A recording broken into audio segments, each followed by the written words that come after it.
우리 시간에는 꿈을 이루는 공동체라는 제목입니다. 오늘도 우리 하나님 앞에 나와서 예배한 우리 성도님들에게 하나님의 은혜가 함께하고 우리가 나와서 예배하는 이 시간이 그저 나와 있는 시간이 아니라 하나님이 우리를 보시고 또 우리가 각기 삶의 모습은 다 다르잖아요. 그렇지만 하나님이 우리를 향해서 보시는 그 모습, 또 우리가 살아갈 때 하나님 앞에 하나님의 은혜와 능력이 우리 가운데 임하고자 하는 마음은 아마 다 똑같을 줄로 압니다. 예수님의 제자들이 마가 다락방에 모였을 때 참 그 제자들은 도망치고 또 예수님을 그렇게 잘 믿었어야 되는데 그렇지 못했잖아요. 오히려 이 예수님을 향해서 내가 잘 하겠다라고 말하지만 도망치고 숨고 배반했던 그런 제자들이었었는데, 그 제자들이 마가다락방에 모여서 기도했을 때 완전히 달라지는 그런 역사가 있었습니다.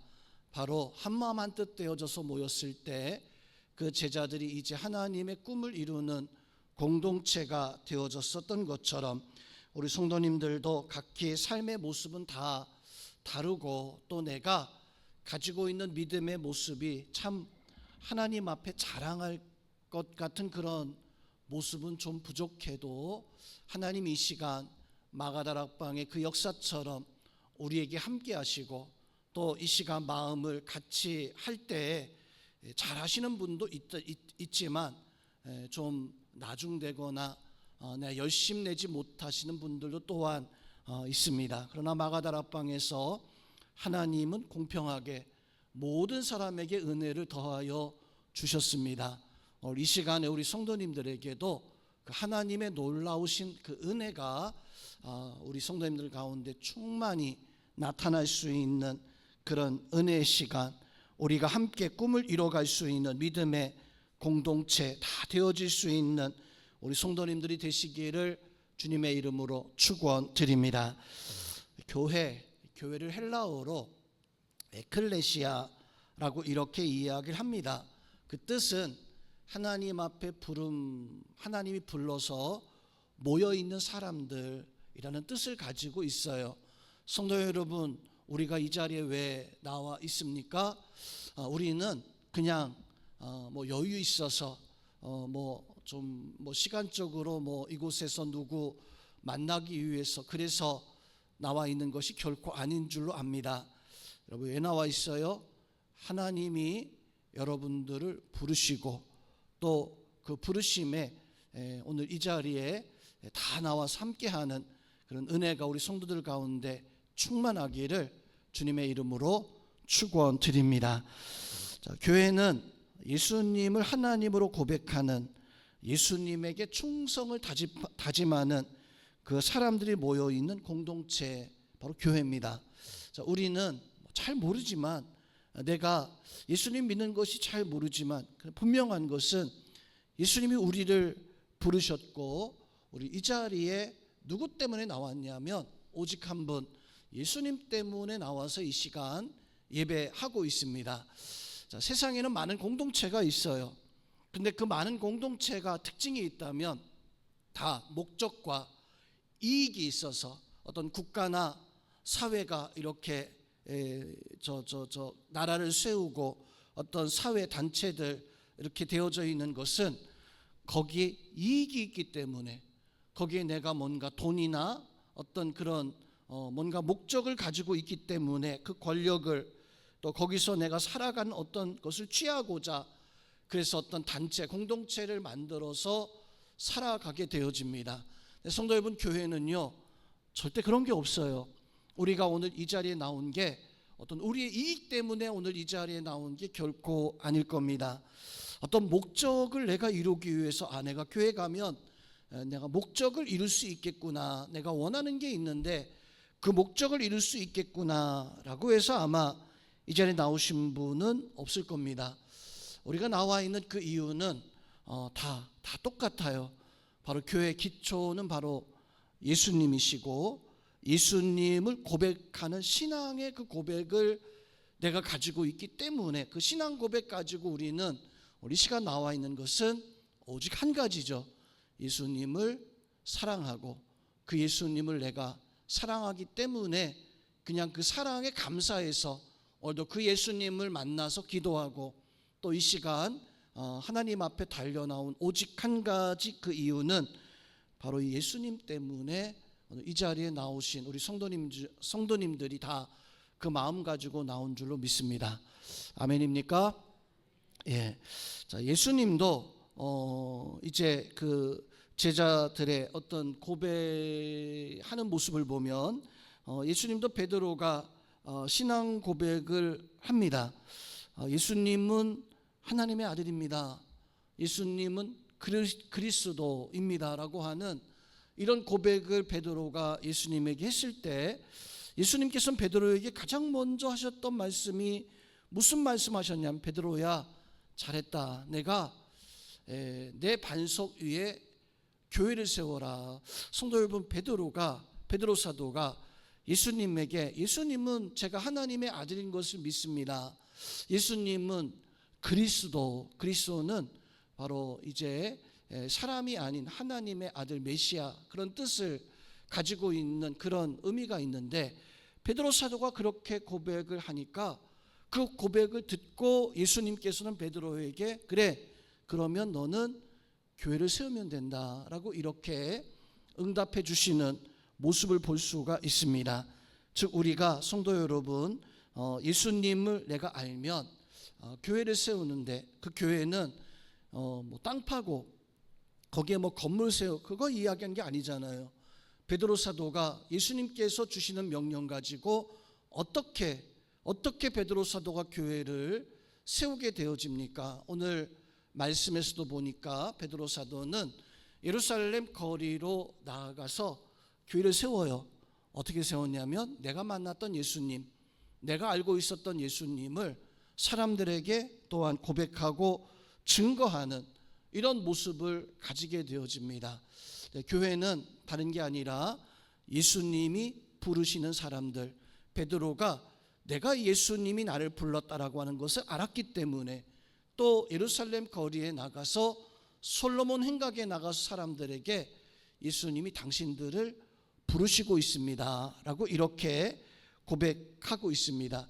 그래서 성도 여러분, 오늘 이 자리에 우리도 좋은 믿음의 공동체로 하나님의 교회를 세워 나가야 되는데 우리가 어떻게 좋은 교회를 세워 나가야 되겠습니까? 오늘 성경의 말씀에서 보면 하나님이 세우신 교회 공동체에 대해서 말씀을 해주고 있어요.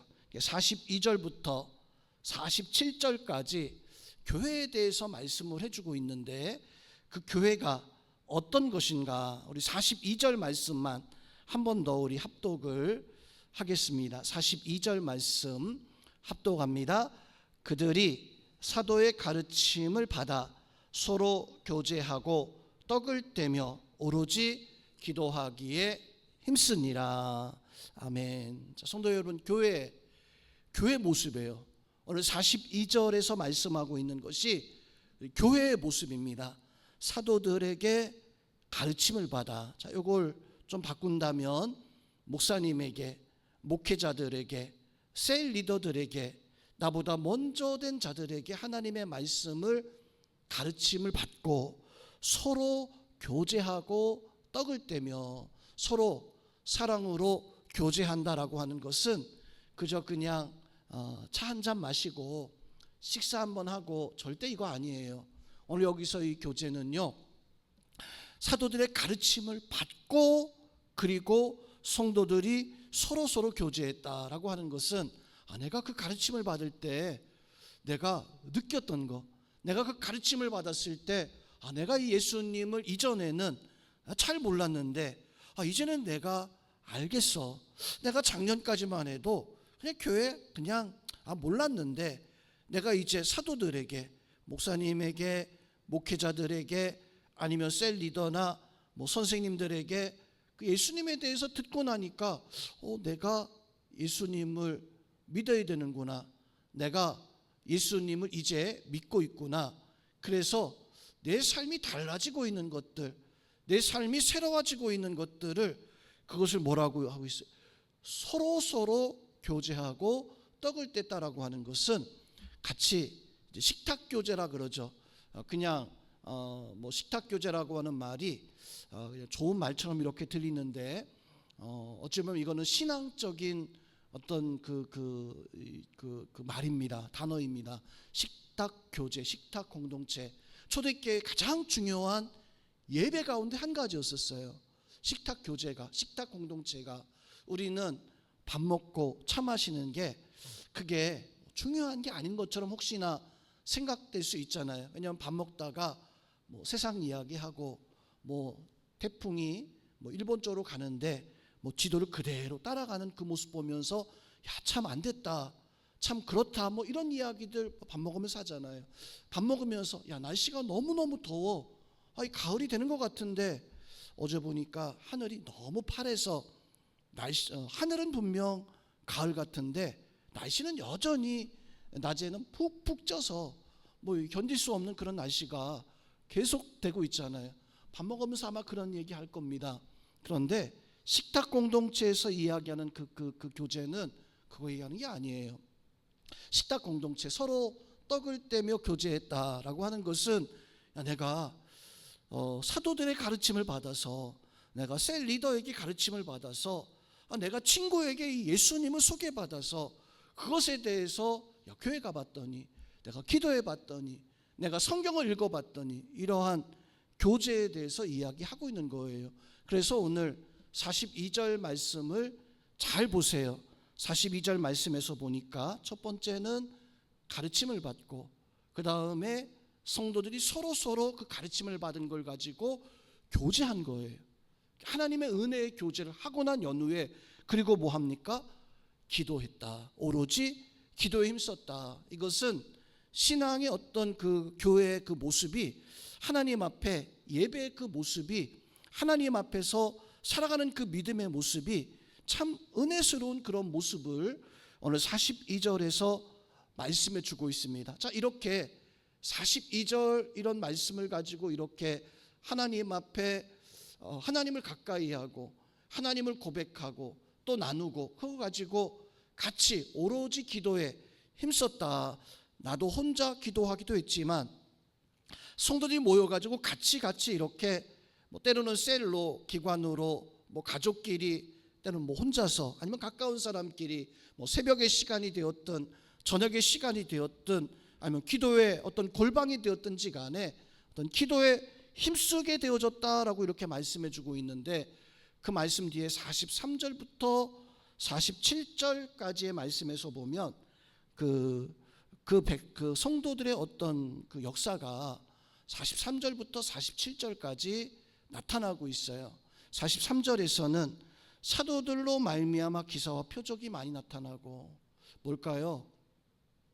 사도들로 말미암아 기사와 표적이 많이 나타나고, 자, 이것은 예수님도 사도들을 데리고 예수님의 제자를 데리고 이렇게 다니시다가 복음을 전하기도 하고 병자를 만나기도 하고 뭐 그러셨잖아요.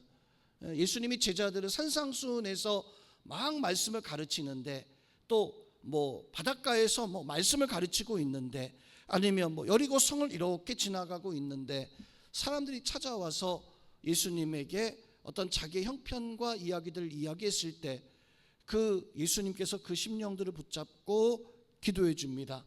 뭐 문둥병자의 그 병이 낫고, 뭐 앞을 보지 못하는 맹인이 눈을 뜨게 하고, 어떤 뭐 죽은 병들어 있는 뭐 이러한 사람들이 깨어나고 변화되어지는, 저는 43절에서 사도들로 말미암아 기사와 표적이 많이 나타났다라고 하는 말씀의 그 의미는 사도들의 가르침을 받고 그거 가지고 교제하고 막 기도하기 힘썼어요. 그렇게 기도하기 힘썼더니 교회에 어떤 역사가, 어떤 은혜스러운 사건들이 일어나게 되어집니까? 사도들로 말미암아 기사와 표적들이 많이 나타났다. 선생님, 이 말씀은요, 우리 속에 하나님의 은혜가, 내가 하나님의 뜻대로 살아갈 때, 하나님의 역사대로 살아갈 때 우리에게 그런 은혜가 나타나는 것을, 깨닫고 믿으시기를 주님의 이름으로 축원드립니다. 또한 오늘 44절 말씀에서 보면 믿는 사람이 모든 물건을 서로 통용하고 서로 믿는 사람들끼리 물건을 서로 통용했다. 이 말씀의 그 의미 45절 말씀에서 보면 또 재산을 팔아 사람에게 나눠주며 서로 같은 비슷한 말씀이에요. 내가 가지고 있는 것을 가져다가 다른 사람에게 주고 그 사람도 나눠주게 되어지는 어떤 이런 모습을 가지고 있는 서로 함께하는 성도 여러분, 참 이상한 것은 나 혼자 하는 거하고 같이 하는 거하고 뭐 예를 들어서 내가 하는 일이 있고 이 사람이 하는 일이 있어요. 내가 하는 일을 나 혼자 하고 이 사람이 하는 일도 그 사람이 따로 이렇게 했을 때 뭐 똑같이 하는 거잖아요. 그런데 이상하게 내가 하는 일을 이 사람이 와서 도와줘요. 같이 했습니다. 끝나고 나서 내가 이 사람한테 가가지고 이 일을 같이 해줬어요. 일이 쉬울까요? 똑같을까요? 뭐 그냥 아무 차이 없을까요?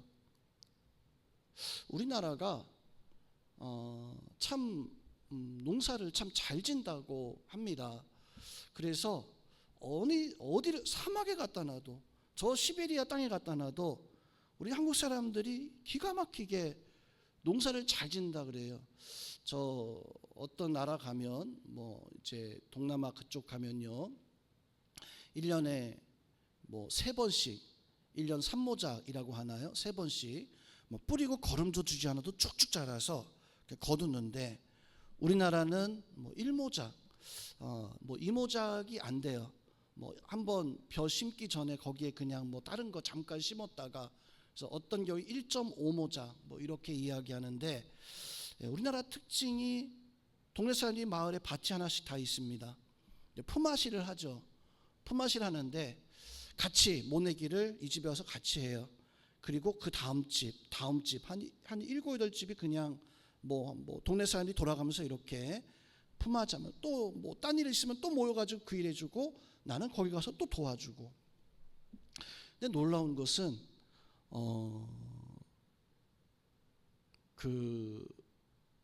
품앗이를 해서 10명이 와서 같이 일을 해줬잖아요.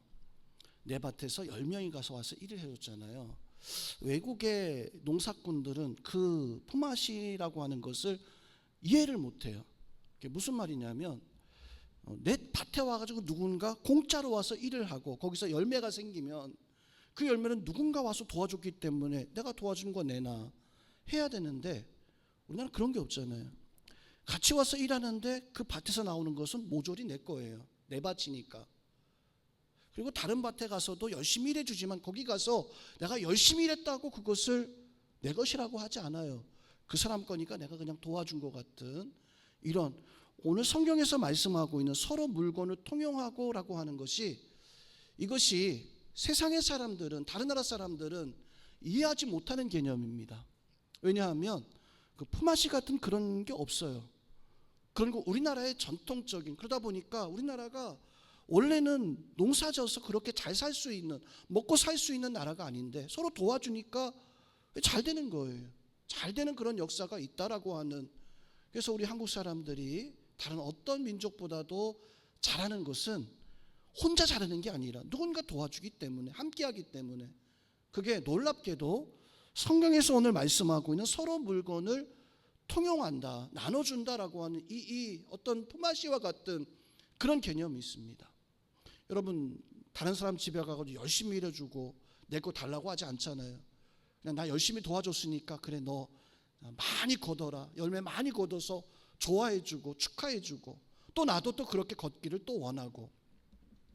성경에서 말씀하고 있는 것이 바로 그거예요. 오늘 말씀해주고 있는 것이 46절 말씀에서 보면 날마다 마음을 같이하여. 이게 다른 나라 사람들에게 있어서는 이게 안 돼요. 되어질 수가 없어요. 그런데 우리나라 사람들에게 있어서는 오늘 말씀은 날마다 마음을 같이하고 성전에 모이기에 힘쓰고 떡을 떼며 기쁨과 순전한 마음으로 음식을 먹고. 가만히 생각해 보세요. 외국의 이런 문화가 존재하는가? 아니에요. 존재하지 않아요. 미국에 있었을 때 제가 이제 한국으로 오기 전에 교회를 이제 미국에 있는 미국인 교회들을 이렇게 탐방을 한번 좀 했었던 적이 있었습니다. 그 교회를 갔는데 이름이 제가 아무리 생각해도 생각이 안 나서 그 교회를 한번 갔는데 그 교회가 어떤 교회냐면 이제 수정교회도 가봤었고 크리스탈 처치라고 하죠. 수정교회도 가봤었고 그 전에 그냥 큰 미국에서 가장 큰 그 교회였었어요. 예배 시간 가니까 예배 시간에 예배를 드리는데 뭐 본당에서 이렇게 앉아서 예배 드리는 사람도 있고 저 바깥 본당 바깥 앞에 그 어떤 테라스 같은 곳에 식탁 같은 것이 있어서 거기서 음식을 먹으면서 이렇게 예배를 드리는 사람도 굉장히 자유롭게 그래서 미국 사람들이 이렇게 자유롭게 예배하고 있구나 그렇게 예배하고 있구나 라고 하는 것을 보면서 굉장히 좀 신기하고 이런 식으로 예배하는구나 그런 생각이 처음에는 들었습니다. 앞에 찬양할 때 이제 CCM 같은 찬양 이제 한 30분 쫙 찬양하고 그러나서 이제 목사님이 설교를 이제 딱 하고 설교 끝나고서 이제 기도하는데 누구하고 기도해야 되잖아요. 기도하는데 이상해요 분위기가. 기도할 때가 되니까 기도하지 않고 한 절반 정도가 쑥 일어나가지고 싹 다 가버려요. 나머지 절반 사람들이 이제 나중에 기도하는데 또 그리고 이제 헌금 바구니 같은 걸 이렇게 돌리는데 헌금하는 그 시간에도 또 사람들이 이제 예배 끝나서 이제 빠져나가게 되어지는. 그러니까 그거 보면서 너무 저한테는 왜 예배가 끝나지도 않았는데 이렇게 다 빠져나가고 또 예배 저쪽 구석에서는 그냥 음식 차려놓고 음식 먹으면서 마치 뭐 이렇게 근데 이 성경의 이 말씀을 흉내내는 건가? 성전에 모여서 날마다 떡을 떼며 교제함 이거 흉내내는 거 그런 게 아니라 그냥 자기들끼리 즐겼으니까 나 설교 들었으니까 오늘 땡 끝났어 하고 그냥 가버리고 헌금도 그냥 도네이션 한다고 생각하고 기부한다고 생각하고 안 해도 상관없어요. 그냥 이렇게 하고 이렇게 빠져나가게 되어지는 이런 모습 보면서 참 하나님께서 정말 원하시는 예배가 맞나 어떤 그런 생각이 마음 한 구석에 들면서 참 편하게 개인적인 어떤 예배 드리고 있구나 개인주의적인 어떤 신앙생활을 가장 미국에서 큰 교회인데도 불구하고 그런 신앙생활을 하고 있구나라고 하는 그런 생각이 들었어요. 지난 주일날 우리 권사님들하고 잠깐 좀 교회 신방이나 뭐 이런 거 저런 것들 때문에 뭐 이야기를 하다가 권사님들이 목사님 요즘 성도님들이 다 신방받는 것을 어려워해요. 직장도 다니고 있고 또 뭐 여러 가지 옛날하고 좀 다르다 보니까 좀 신방받는 것이 좀 어려워해요라고 하는 이야기 들으면서 오늘 이제 설교 준비하면서도 참 초대교회 같은 그런 오늘 이 말씀과 같은 이런 어떤 은혜가 좀 우리 가운데 있어야 되는데 한국인의 정서를 가지고 모여서 교제하고 모여서 함께하는 그런 모습이 있어야 되는데 날마다 떡을 떼며 그렇게 해야 되는데 또 오늘 47절 말씀에서 뭐라고 하나님을 찬미하고 온 백성의 칭송을 하나님을 찬송하고 모든 백성들의 칭송을 받았다. 교회 예루살렘 교회에 모였었는데 온 백성의 칭송을 받았다라고 하는 것은 그 교회에 나오지 않는 다른 백성들이 그거 보면서 내가 아직 교회 가보진 않았지만 가보고 싶다. 내가 가보고 싶다라고 이렇게 그래서 제일 마지막 47절 마지막에 주께서 구원받는 사람을 날마다 더하게 하시니라 라고 이렇게 말씀을 해주고 있습니다. 오늘 이 말씀은요 하나님께서 우리에게 교회가 어떤 공동체인가 교회가 그저 예배하기 위해서 나와서 모이는 공동체인 아니라는 거예요.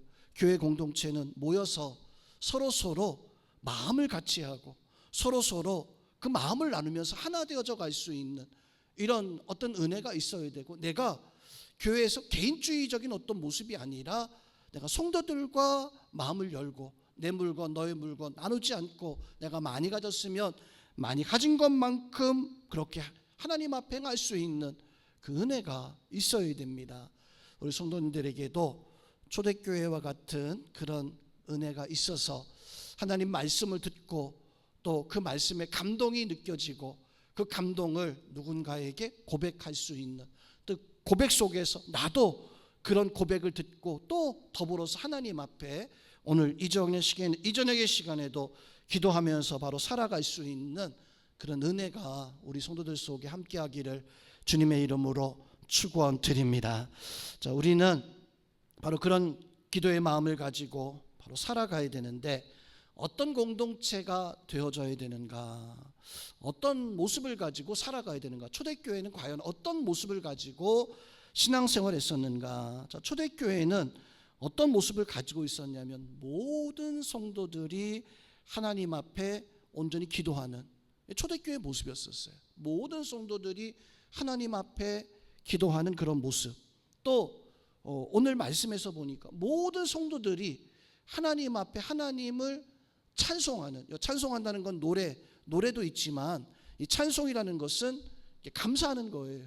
모든 성도들이 하나님 앞에 하나님을 감사하는 거예요. 모였을 때, 집에 갔을 때, 사람 만났을 때, 언제 어느 순간이나 하나님 앞에 모든 성도들이 그렇게 감사하는 그런 모습을 가지고 있는, 또 모든 성도가 초대교회는 복음을 전하는, 전도하는 그런 교회였었어요. 마가다락방에서 120명의 성도들이 성령의 충만을 받고, 그리고 그 성령 충만 받고 난 연후에 막 방언이 터지고 어떤 하나님의 은혜가 임하면서 그 120명의 성도가 쫙 바깥으로 나가서 그냥 그 거리에서 사람들에게 복음을 전했어요. 사람들이 그 모습을 보고 깜짝 놀라죠. 그래서 그렇게 이야기합니다. 저 사람들 술에 취한 것 같아. 술에 취한 것 같아. 그런데 지금 보니까 지금까지 한 번도 우리가 맛보지 못했던 새술, 새로운 술, 뭔가 이상한 거예요. 새술에 취한 것 같아. 그 120명의 성도들이 예루살렘에 쫙 나가서, 뭐 지금도 이 예루살렘이 뭐 크지만 뭐 그 당시에 예루살렘 거리라면 뭐 사람들이 120명 나가면은 뭐 예루살렘 뭐 구석구석에서 사방에서 이제 만날 수 있잖아요. 구석구석 사방에서 그 사람 여기 가도 있고 저기 가도 있고 그 성도들이 그렇게 복음을 전하고 있는 그 모습을 보니까, 성경에서 보면 처음에는 3,000명이 그 예루살렘 교회에서 나와서 성도들이 복음을 전했을 때 3,000명이 베드로 사도의 설교를 듣고 세례를 받았다 그랬어요. 베드로 사도의 설교를 듣고, 그러니까 다른 요한, 뭐 야고보, 뭐 또 다른 유다 말고 또 다른 유다, 뭐 마태, 뭐 이런 제자들 뭐 다 하면 더 많이, 처음에 베드로 사도가 3,000명, 그 다음에 또 복음을 전할 때 그 다음엔 5,000명. 그러니까 이 사람들이 그 제자들을 보면서 저 사람들 술 취한 것 같아. 신기한 거예요. 신기했던 거예요. 모든 성도가 하나님 앞에 전도하는 이런 교회가 바로 초대교회 모습이었었고, 또 한 가지 초대교회는 모든 교회 성도들이 다 제자 되는, 여러분들도 다 예수님의 제자죠? 믿습니까? 예, 우리도 다 예수님의 제자인 줄로 믿습니다. 자, 초대교회는 모든 성도들이 다 제자였어요. 제자는 뭐예요? 선생님의 말씀, 스승의 말씀을 듣고 그 말씀 그대로 살아가는 사람들. 베드로 사도가 복음을 전해 3,000명이 복음 전했으면 그 3,000명이 다 제자가 된 거예요.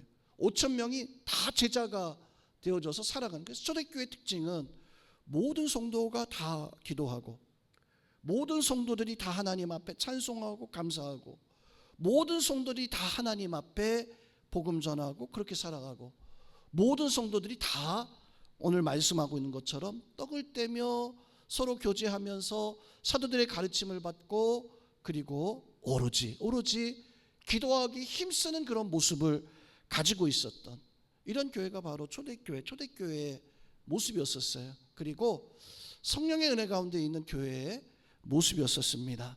오늘 이 자리에 나와 있는 성도 여러분, 우리도 소망을 갖고 하나님 앞에 우리가 좋은 교회로 세워지기를 그렇게 소망하는 우리 성도님들 다 될 수 있기를 주님의 이름으로 축원드립니다.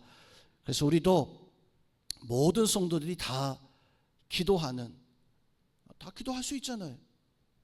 다 기도하는, 또 모든 성도들이 다 하나님 앞에 감사하는 그런 교회, 어려운 게 아니에요. 감사하는 교회, 모든 성도들이 다 하나님 앞에 복음 전하고 모두가 다 하나님 앞에 그리고 이제 제자 되어질 수 있는. 자, 그래서 오늘 42절 말씀을 한번 보겠습니다. 다시 한번 42절 말씀을 보면, 그들이 사도들의 가르침을 받아 서로 교제하고 떡을 떼며, 자, 첫 번째 뭐 했습니까? 기도하기에, 오로지 기도하기에 힘썼다. 모든 성도들이 다 나와서 그들이 가르침을 받고 기도하기에 힘썼다. 기도는 영혼의 호흡이잖아요. 숨 쉬지 않고 살 수 있습니까? 한번 지금 영혼의 호흡이라고 하는데, 제가 시작하면 숨 쉬지 말아 보세요. 시작. 숨 쉬지 말라니까. 우리가 단 시작해서 1분은 참을 수 있겠죠. 1분은 참을 수 있을 것 같아요. 한 2분 정도 참으시는 분 있어요? 저는 좀 폐가 다른 사람보다 좀 큰 것 같아요. 그래서 어렸을 때도 그 물가 가서 이렇게 잠수를 하면 이게 좀 다른 사람보다 좀 많이 이렇게 하더라고요. 아마 여기서 숨 쭉 들어 마시고 한번 조용히 한번 소리 내라고 하면 제가 여러분 다 이길 겁니다. 제 폐가 좀 다른 사람들보다 좀 큰 것 같아요. 근데 저는 뭐 그 해녀들 뭐 들어가면 바다에 들어가면 5분 뭐 6분씩 있는다고 하는데 한 2분은 넘어가진 못하는 것 같아요. 저도 한 1분 한 30초 되면 이렇게 그냥 숨을 쉬어야 되는. 자, 그런데 성도 여러분, 놀라운 것은 우리는 늘 언제나 기도는 영혼의 호흡입니다 라고 해놓고 하루에 그 호흡을 한 번 하시는 분, 난 그 영혼의 호흡을 한 번 한다. 1분마다 한 번씩 한다. 사실 그렇게 해야 돼요. 1분마다 한 번씩. 제가 어렸을 때 어떤 목사님이 이 기도에 대한 이야기를 해주시는데, 그 목사님은 이제 그 당시에는 이제 자전거 타고 이렇게 다니시는데, 나는 걸어갈 때에도, 난 자전거 탈 때에도 나는 언제나 항상 기도합니다. 그냥 하나님 감사합니다. 뭐 길 가면서 하나님 저거 참 이쁩니다. 뭐 찬양하듯이 그냥 그렇게 하듯이 눈 뜨고서도 이렇게. 근데 그때 하시던 말씀 가운데 한 가지가 무시로 나는 기도합니다. 언제든지 기도한다고 하면은 제가 쉽게 이해되는데, 나는 무시로 기도합니다. 자전거 타고 가다가 무시로 기도합니다. 그래서 어렸을 때는 그 무시로라고 하는 단어의 뜻이 뭔 뜻인지 몰랐어요. 무시로라는 뜻이 뭡니까? 언제나 항상 시간 없이 그냥 늘 언제나. 그래서 무시로 기도한다는 게 도대체 뭘까? 나중에 그냥 그 저보다 많이 나이 많으신 분에게 난 무시로라고 하는 단어는 성경에 나와 있는 단어인 줄 알았어요. 물어보니까 야, 그거는 성태가, 그거는 목사님이 언제나 어느 때나 기도한다는 거야. 그래요? 그런 거예요? 근데 우리는 그렇게 시간을 두지 않고 무시로 하나님 앞에 기도할 수 있어야 되는데, 하루 종일 까먹다가 교회 와서 한번 겨우 기도한다면, 성도 여러분, 오늘 오로지 초대교회 성도들은 기도하기 힘썼다라고 말씀하고 있죠. 오로지 기도하기에 힘썼다. 하나님 앞에 언제나 기도할 수 있는, 기도가 살아야지만이, 성도 여러분, 내 영혼이 살아납니다. 믿으시기를 주님의 이름으로 축원드립니다. 기도가 살아나야지만이 내 육신이 버틸 수 있어요. 기도하실 수 있기를 주님의 이름으로 축원드립니다. 기도하면 승리합니다. 믿습니까? 기도하면 놀라운 일이 일어납니다. 믿습니까? 기도는요, 말로만 그냥 영혼의 호흡이다 라고 이렇게 말하지 말고 정말 내가 숨 안 쉬면 내가 살지 못하는 것처럼 내 영혼이 기도하지 아니하면 승리할 수 없어요. 기도하지 아니하면 나에게서 어떤 놀라운 역사가 일어나지 않아요. 예수님께서도 제자들이 귀신 들린 그 딸을 붙잡고 기도해야 되는, 기도하긴 했어요. 문제는 오로지 기도한 게 아니죠. 그냥 한번 해보고 안 되니까 왜 안 돼? 그러면서 싸웠어요. 그 옆에 있는 그 유대인들하고 바리새인들하고, 뭐 예수님은 되는데 왜 너희는 안 되냐? 아니 예전에 했었는데 그때는 됐었는데 지금은 뭐 이렇쿵 저렇쿵. 9명의 제자가 성경에서 보면 그 아이를 놓아두고 변론했다. 싸웠다는 거예요. 기도하지 않고. 그런데 예수님께서 오셔서 이제 그 아이를 이제 고쳐주시죠. 깨닫게 해주시죠. 아버지가 예수님의 제자들 보는 거 보고 할 수 있거든 좀 해주세요라고 하니까 예수님이 버럭 화를 내면서 할 수 있거든이 무슨 말이냐, 믿는 자에게 능치 못함이 없다라고 말씀하면서 이렇게 싹 고쳐주고 나서 제자들이 가면서 예수님이, 선생님, 예수님, 아니 왜 어떻게 해야 되는 겁니까? 라고 하니까 예수님이 기도 외에는 이런 일이 일어날 수 없다. 이 말씀의 뜻이 뭘까요? 거기서 왜 변론하고 있냐? 너희가 해야 하는 일은 따지고 계산하고 뭐 생각해 보는 게 아니라 우리가 해야 될 것은 기도하면 승리하는구나. 기도하면 되어지는 것이구나. 그래서 이 예수님도 구하라, 찾으라, 두드리라 라고 이렇게 말씀했고, 구하는 이가 얻을 것이다. 찾는 이가 찾아낼 것이요, 문은 두드리는 이에게 하나님 구해야 되는데 변론하고 있던 거예요. 찾아야 되는데 이거 왜 안 되지? 내 생각하고 내 어떤 생각에 빠져 있다 보니까 문을 두드려야 되는데 두드리지는 않고 그냥 딴 거에서 헤매고 다닐 때 예수님은 구하는 이가, 찾는 이가, 문을 두드리는 이에게 하나님이 열어주신다. 믿으시기를 주님의 이름으로 축원드립니다.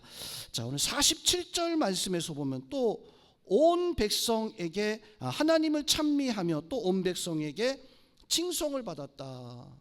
온 백성에게 이 제자들이 칭송을 받았다라고 하는 이 말씀의 그 의미는 백성들이 칭찬했다는 말씀이기도 하잖아요. 왜 칭찬받았을까요? 이 제자들이 몰래 다니면서 했었다면 이렇게 되지 않았을 거예요. 이 제자들은 하나님을 찬미했다라고 이렇게 말씀을 해주고 있습니다. 온 백성이 하나님을 찬미하고 하나님 앞에 그렇게 열심히 했더니 하나님께서 이 백성들의 어떤 역사를, 백성들의 어떤 은혜들을 이뤄주시는 그런 역사들이, 시편의 찬송은 뭐 시편뿐만 아니라 성경에서 보면 찬송의 시들이 많이 등장하죠. 그 중에서 시편의 찬송은 1편부터 150편까지가 시편의 찬송인데, 그 외에도 수없이 많은 찬송들이 있잖아요. 우리도 뭐 찬송가 600 몇 장의 어떤 찬송가가 이렇게 있는 것처럼, 또 이거 외에도 뭐 CCM도 있고 성경 찬송가에 실려지지 않는, 뭐 저는 어렸을 때 불렀던 찬송인데 지금은 찾으려면 악보가 없어서 뭐 찾을 수 없는, 어렸을 때 참 재미있게 유초동부 제가 다닐 때 불렀던 그런 찬송 같은 것들이 있었는데 기억이 나요. 그런 찬송들을 좀 다시 좀 찾아가지고 유초동부 헌신 예배하고 할 때, 야 내가 어렸을 때 이런 찬송 불렀어. 와르르 폭삭 저 여리고 성이 무너져 으싸, 뭐 이런 찬송이 있었어요. 아시는 분 있어요? 어렸을 때 불렀던 찬송인데 뭐 그런 찬송들이 많이 있지만, 성도 여러분, 그 많은 찬송들을 우리가 왜 그런 찬송들을 하고 있습니까? 오직 한 가지예요. 내가 재밌어서가 아니라, 내가 그래서 귀해서가 아니라, 그 찬송을 통해서 우리는 하나님을, 오늘 성경에서 말씀에서 보면 하나님을 찬미하며 라고 이렇게 말씀해 주고 있습니다. 왜 백성들이, 그 모든 성도들이 다 하나님을 찬송하는, 하나님을, 우리가 찬송하는 게 누구입니까? 노래가 좋아서가 아니라 오직 하나님. 요즘은 참 아쉬운 게, 뭐 저도 뭐 그런 경우가 있어요. 어떤 찬송이 좋을까, 어떤 찬송이 더 은혜될까, 고르게 되어지는 그런 게 있습니다. 근데 저는 고르지만 하나님은 어떤 찬송이든지 간에 우리의 찬양을 받으시기 합당하신 우리의 찬양, 내가 잘하든 못하든 뭐 찬송이 아니라 할지라도 입술로 하나님 감사합니다, 감사합니다, 감사합니다, 이런 고백들이 우리의 삶을 통해서 능히 나타날 수 있는. 그래서 시편의 가장 마지막 150편 말씀에서 보면 가장 마지막 구절이 뭐라고 말씀하고 있습니까? 호흡이 있는 자마다 여호와를 찬양할지어다 할렐루야. 그렇게 끝내요. 시편의 가장 마지막에 호흡이 있는 자마다 여호와 하나님을 찬양하라. 이 명령입니다. 그냥 좋은 말, 명령이에요. 성경에서 말씀하고 있는 명령. 호흡이 있는 자마다 하나님을 찬양하게. 호흡이 있다는 게 뭐예요? 내가 숨 쉴 때 하나님을 찬양하는, 내가 노래할 때 하나님을 찬양할 수 있는, 여러분에게 그런 은혜가 함께하기를 주의 이름으로 축원드립니다. 자, 솔로몬이 이제 성전을 건축하고, 우리도 이제 성전 건축을 하려고 하는데 솔로몬이 성전을 건축하고 난 연후에 백성들이요, 그 건축되어진 성전을 보면서 백성들이, 모든 백성이 모여서 하나님을 쫙 찬송을 했습니다. 그때는 모든 나라죠. 모든 나라 모든 백성들이 성전 봉헌식을 하면서 하나님 앞에 쫙 찬양을 한 거예요. 근데 그 당시 성경의 구절이 하나님을 찬송할 때 그 찬송의 모습을 성경에서 이렇게 말씀을 해주고 있습니다. 역대하 5장 14절 말씀 보면은 우리 성경 구절 좀 띄워주세요. 역대하 5장 14절 말씀. 제사장들이 그 구름으로 말미암아 능히 서서 섬기지 못하였으니 이는 여호와의 영광이 하나님의 전에 가득하였습니다. 자, 백성들이요 찬양을 쫙 해요. 그러니까 제사장들은 해야 할 사명이 뭡니까? 백성들을 대표해 가지고 성전에 나아가서 하나님 앞에 이제 제사를, 성전이 완공되었으니까 쫙 나가잖아요. 그런데 이 제사장들이 나가지 못하는 거예요. 왜 나가지 못하냐면 그 성도들의 찬양이 너무나 그 영광스러워, 구름 같은 것이 이렇게 있고 그 제사장이 쫙 나가려고 하는데 그 성도들의 찬양이 너무나 영광스러운 거예요. 그러니까 하나님이 야 됐어, 제사장들 너희들 거기 들어오지 말고 성도들의 찬양만, 백성들의 찬양으로만 그 성전이 가득하게 채워지는 그런 은혜가 있었던 거예요. 오늘 이 자리에도 우리 성도님들의 찬양이 오늘 이 성전에 가득해서 하나님이 우리의 찬양을 보시고 구름이라는 건 하나님의 영광이잖아요. 영광을 상징하는 건데 그런 구름과도 같은 그 역사가 여러분들 가운데 함께하기를 주님의 이름으로 축원드립니다. 자, 오늘 37절 말씀을 보니까 또 이제 백성들에게 모든 성도들이 나가서 복음을 전하는데 어떻게 복음을 전했냐면 복음을 전했어요. 전하고 나서 2장 37절 오늘 말씀에서 보면 그들이 이 말을 듣고, 베드로 사도의 복음의 말씀, 사도들의 또 120명의 어떤 성도들의 그 전도 복음의 말씀을 듣고 그 사람들이 이렇게 이야기합니다.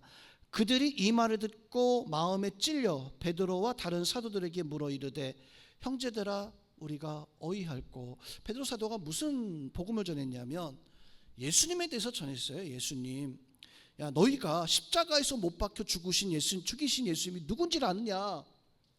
그분이 바로 하나님의 아들 메시아였다.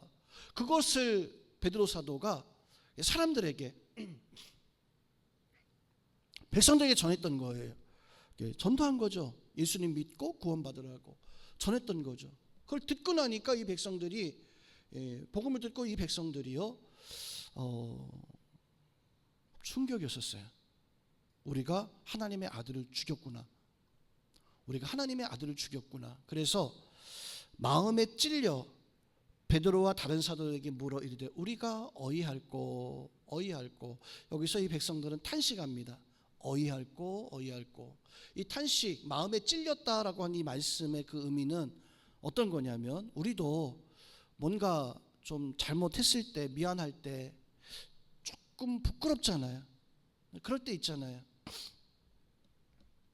근데 이 사람들도 예수님을 우리가 죽였다라고 하는 그 사실 때문에 예수님을 십자가에 못 박아라 못 박아라 막 소리쳤다는 그 사실 때문에 마음이 찔렸는데, 이때 그 마음이 찔려서 어휘할 거는 이 부분에 대한 그 표현을 성경학자들이 이건 그냥 단순히 내가 어떻게 해요 이게 아니라, 쇠 작대기 가지고 쇠꼬챙이 가지고 내 심장을 푹 찔러서 그걸 빙빙 돌리는 그런 아픔, 이게 마음에 찔려라고 하는 단어의 뜻이라고 하더라고요. 그러니까 이 사람들이, 베드로 사도가, 다른 사도들이, 다른 제자들이, 성도들이 예수님에 대해서 너희가 십자가에 못 박혀 죽으신 예수님 사실 하나님의 아들이다, 한번 생각해 보세요. 한평생을 메시아를 기다렸어요.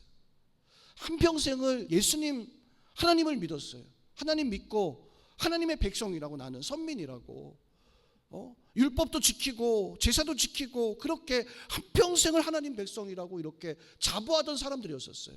그런데 알고 보니까 하나님이 나를 위해서 보내주신 메시아, 나귀 타고 이 땅에 오신 어린 양, 제자들이 성경을 통해서 알려준 거예요. 그러니까 그 이야기를 듣고 깜짝 놀라죠.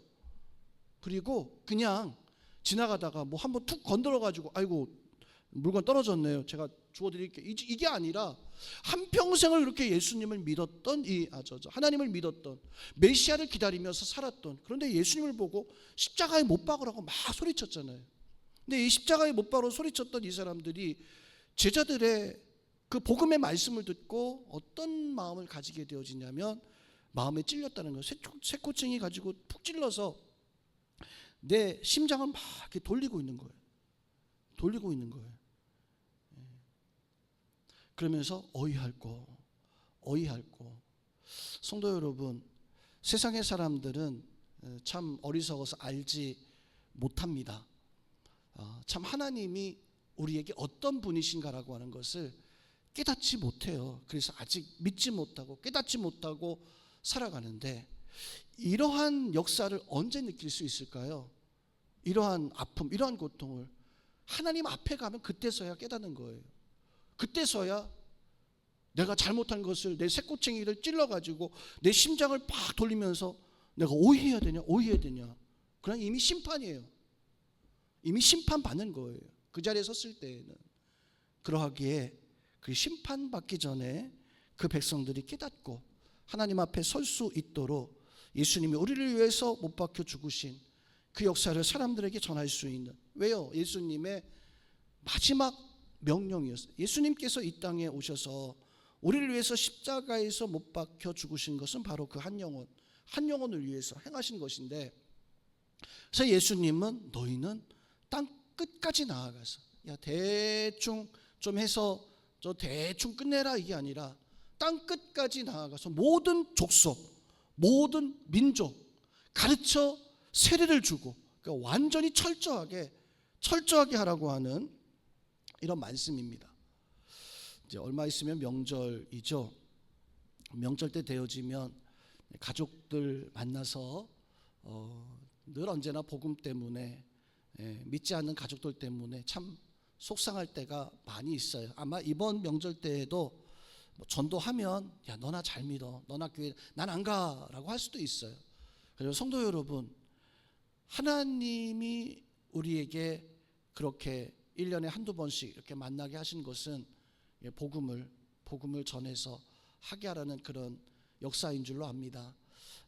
듣든지 아니 듣든지 간에 전하라고 하신 그 명령대로 살아갈 수 있는 그런 은혜 있기를 부탁을 드립니다.